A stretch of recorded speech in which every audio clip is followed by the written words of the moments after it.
On the first day of 1956, one of the greatest legends of our time recorded Heartbreak Hotel in Nashville, Tennessee. His name was Elvis Presley, and this, his first hit, officially introduced him to the American national music consciousness. The song was inspired by a young man who died an untimely death and evoked the last words, "I walk a lonely street." It was a song that would serve as the definition of a generation of music unlike anything the world has ever seen since.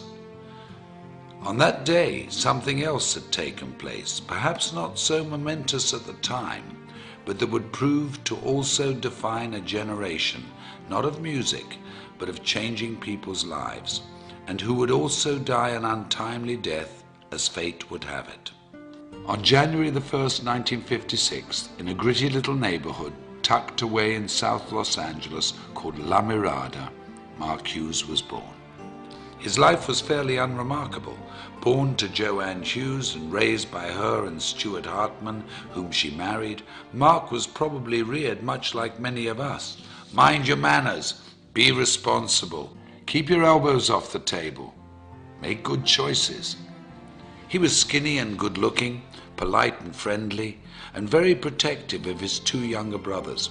The quietest of the three boys, he'd inherited his mother's good looks and Stuart's focus and intensity.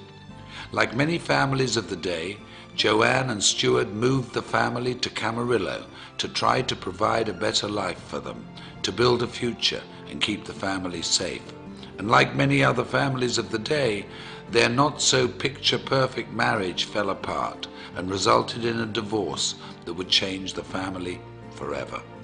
Mark's childhood was like many in the growing suburban community: school, day trips to the Channel Islands, bicycle rides and fishing outings.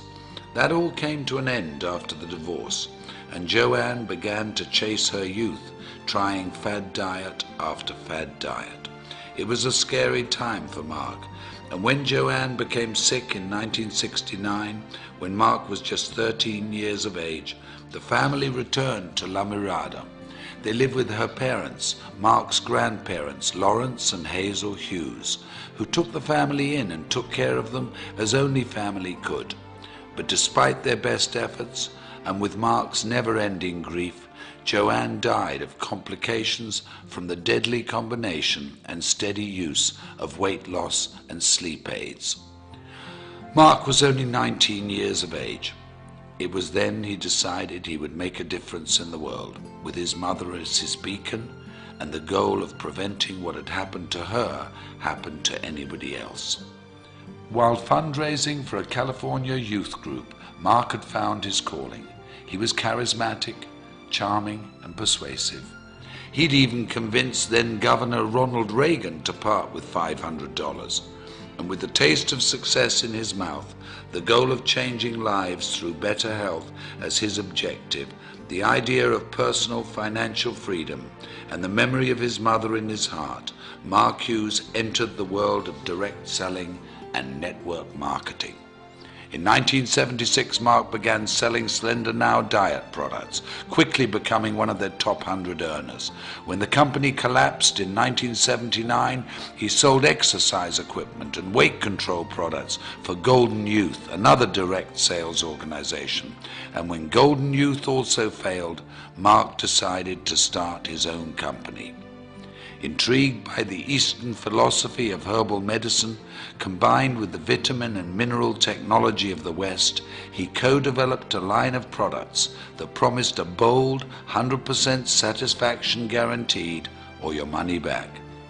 At 24 years of age, Mark Reynolds Hughes, having taken his mother's maiden name, introduced Herbalife in the United States and single-handedly rewrote direct selling history. Unremarkable turned quite remarkable, if you ask me. I often wonder what he would think if he could see us today, sitting here in this arena, looking at how big our organizations have grown, reflecting on the company's incredible retention rate, tasting our new products, walking into a nutrition club, celebrating success at a new president's team experience, how proud he would be. How incredibly happy we would have made him. I know in my heart, as many of you do in yours, that his light is what has made this possible, that his vision is what fuels us, that we are forever changed because of his influence on us and his belief that despite what we may think of ourselves every now and again, we're truly remarkable human beings. What a gift we've been given. What an incredible, invaluable, unique gift.